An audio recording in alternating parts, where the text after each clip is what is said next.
Onda Madrid de lunes a viernes de 10 de la mañana a 1 de la tarde. Buenos días Madrid, con Eli del Valle.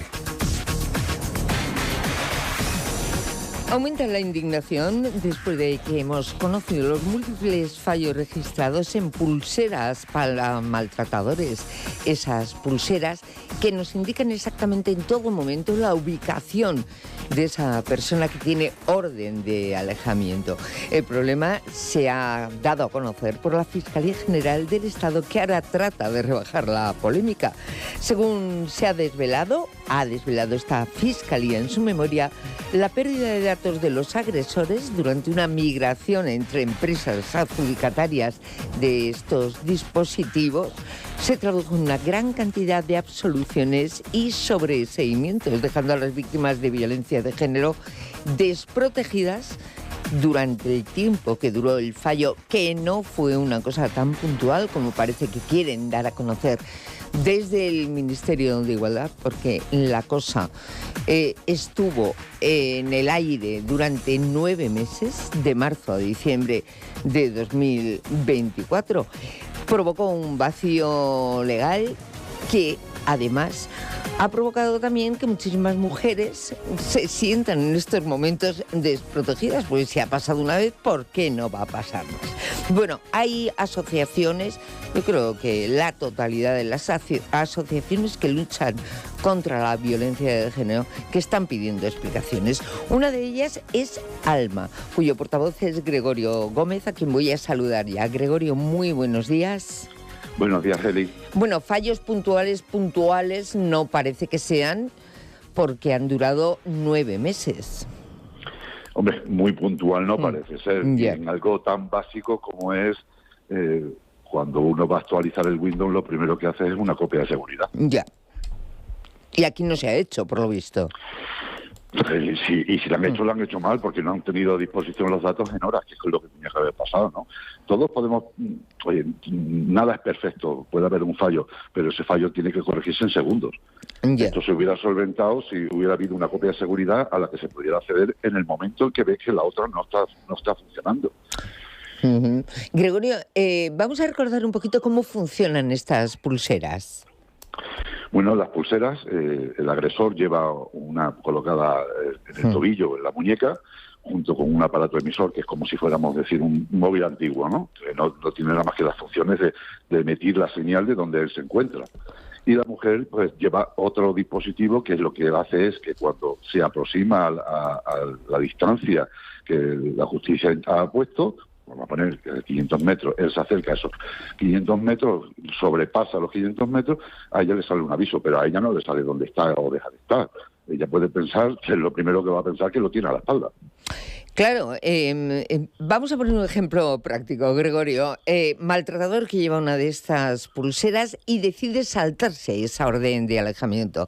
Claro, durante 9 meses no se pudo registrar que se saltase esa orden de alejamiento, por ejemplo, ¿no? Con lo cual, no solamente esa mujer estuvo desprotegida, sino que después, en el caso de que esa mujer lo denuncie, no hay pruebas fehacientes que hagan que los jueces puedan dictaminar que efectivamente eso se produjo. Ese es el problema. Si ya es difícil, muchas veces la justicia... hay que tener en cuenta cómo es el funcionamiento de estas pulseras. Si ponemos una distancia en un Madrid...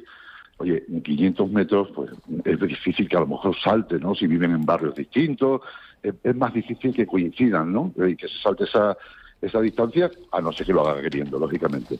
Pero si nos vamos a una población mucho más pequeña, 500 metros está saltando continuamente la pulsera. Claro. Efectivamente, entonces, sí. Es un problema que genera también, porque si encima ahora estamos diciendo que ha habido unos fallos, que no se han registrado esos actos de saltarse la orden de alejamiento, que la mujer no puede probarlo ante la justicia no puede hacer nada porque no están los datos, pues volvemos a tenerlas a ellas, que son las que pagan el pato siempre. Efectivamente. Bueno, no le he preguntado, por cierto, si a asociaciones como ALMA se les avisó en algún momento desde el Ministerio. No, en ningún momento. O sea, que ustedes se han enterado al mismo tiempo que todos los demás. Por los medios de comunicación, en el día de ayer es cuando nos enteramos. Bueno, ustedes que están en contacto permanente con víctimas de la violencia machista o la violencia doméstica, supongo que habrán notado un cierto nerviosismo o una cierta sensación de desprotección entre las personas que forman parte de su asociación. Hombre, claro, por suerte ahora mismo nosotros no tenemos ninguna mujer que esté utilizando este dispositivo últimamente, ¿no?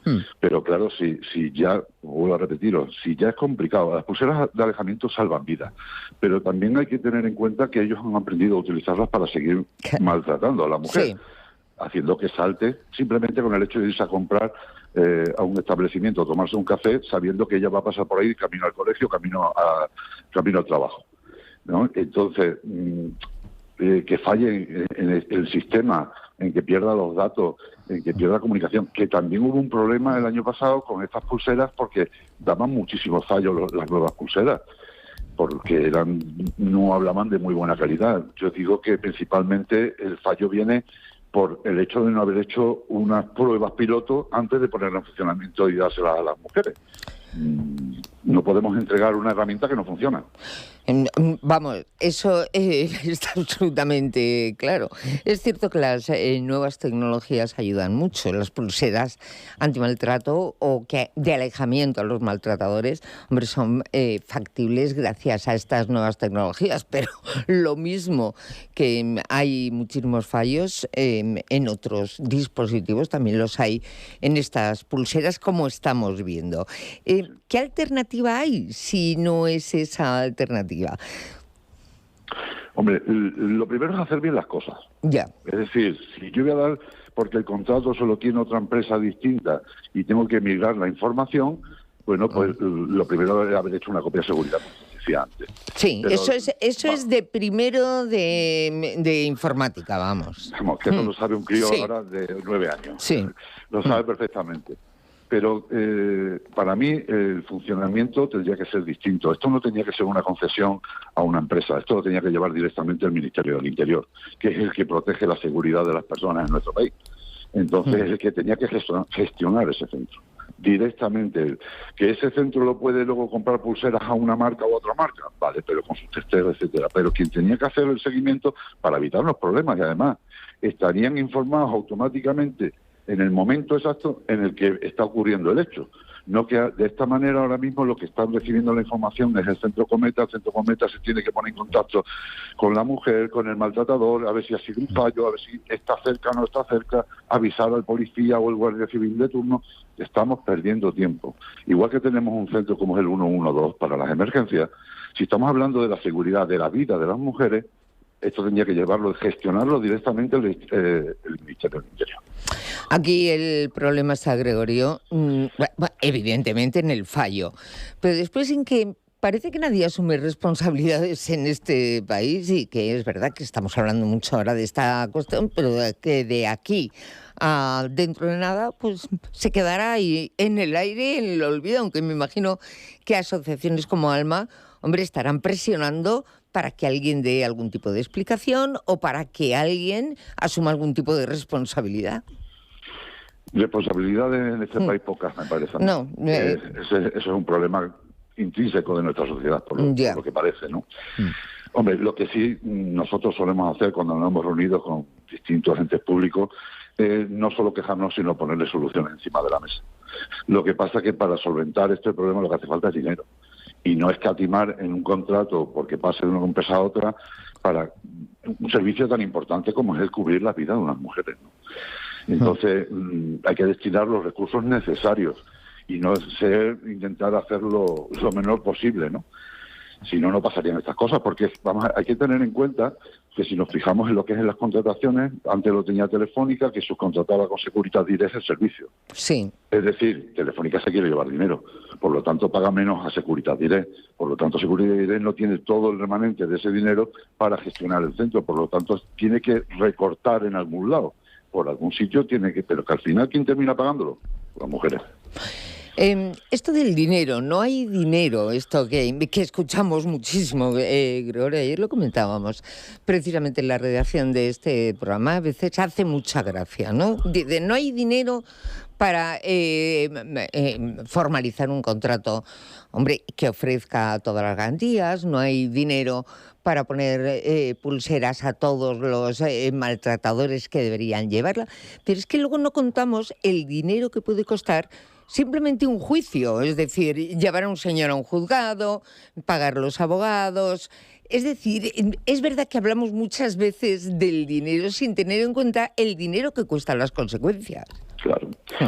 Sí, por eso siempre es más importante destinar dinero a la prevención, porque saldrá más barato. Muchísimo más. Solucionar luego los problemas. Sí, de momento lo hemos fiado todo, por lo menos en lo que se refiere a las órdenes de alejamiento, a este tipo de dispositivos. Hay otras soluciones. Yo he hablado en este mismo programa en varias ocasiones con, no me acuerdo muy bien y que me perdonen, con una empresa de adiestramiento de perros que se dedican precisamente a eso, ¿no? A adiestrar perros para proteger a la mujer. Pero claro, eso mismo nos decían desde allí, es que es muy caro mantener a un perro, entrenarlo, venían a costar como 6.000 euros. Claro, dices, las administraciones no quieren hacerse cargo precisamente de esa medida de protección porque dicen que es carísimo. Pero ¿cuánto vale la vida de una mujer? Es que siempre estamos con lo mismo. Siempre se le da poco valor. Es la realidad y tenemos que ser conscientes. Al igual que el poner una pulsera de alejamiento, en España hay 4.000 y pico de pulseras. ¿A quiénes se les ponen esas pulseras? A situaciones de alto riesgo. Si hay un alto riesgo, ¿por qué no está en la cárcel? Claro, no, eso es de cajón. Hoy en día metemos en la cárcel en preventiva políticos para evitar que destruyan documentación o que puedan manipular pruebas. Y no ponemos en la cárcel a un hombre que posiblemente hay una alta probabilidad que pueda ejercer una violencia extrema y llegue a asesinar a una mujer. No solamente eso, Gregorio, es que la pulsera no impide que esa persona siga acosando por otros medios, telefónicos, informáticos, etcétera, etcétera. O que incluso llega a asesinarla. Claro. No lo evita. A ver, que no quiero demonizar las pulseras, que las pulseras hacen su labor en la mayoría de las situaciones, pero que hay situaciones que no estamos preveyendo que pueden pasar. Claro, aquí en la cuestión está en el Ministerio de Igualdad, que eso sí que preocupa también, que haya minimizado este problema, que no lo haya hecho público y sobre todo que no lo haya transmitido a asociaciones como Alma, que se dedican precisamente a proteger a las mujeres del maltrato y de los maltratadores. Hombre, eso es otro fallo más. ¿Por qué? Porque nosotros acompañamos a las víctimas a los juzgados, les acompañamos con las reuniones que tienen con sus abogados. Si sabemos que existe esta problemática, a lo mejor no es el momento ahora mismo de denunciarlo porque sabemos que el juez va a pedir la información al centro Cometa y no se la van a poder dar. Habrá que esperar un poco más, porque si no es poner la denuncia, ir a tomar declaraciones, es decir, pasar todo el trasiego otra vez y volvemos a revictimizar a la víctima y la hacemos pasar por un trago innecesario porque sabemos que no vamos a poder obtener esas pruebas. Yo entiendo que sí nos deberían haber avisado. O si no, a nosotros directamente haber hecho público que existía este fallo y ponerles, oye, no es el momento de actuar en este sentido, esperaros a que esté solventado y demos el visto bueno. Pero claro, es que reconocer los errores parece que no está bien visto. No, por lo visto no está bien visto porque en este momento, 10 y 40 minutos de la mañana, se sigue sin dar una explicación, digamos, fiable, sobre todo sobre la falta de transparencia, y se sigue hablando de que, en fin, esto solo ha afectado al 1% de los casos. No sabemos cuántos casos hay, se sigue sin dar cifras, se sigue sin conocer realmente el alcance de este problema. En fin, veremos a ver si alguien casi como un milagro, decide asumir responsabilidades. Sospecho que no va a ser así, pero en fin, Gregorio Gómez, portavoz de la Asociación Alma contra la Violencia de Género, muchísimas gracias por estar ahí. Y lo dicho, no vamos a dejar de denunciar casos como este, ni muchísimo menos, porque estamos poniendo en peligro la vida de las personas. Muchísimas gracias, Gregorio. Gracias a vosotros, Eli, por darnos voz y gracias por estar pendiente de esta problemática. Un abrazo muy fuerte. Un abrazo.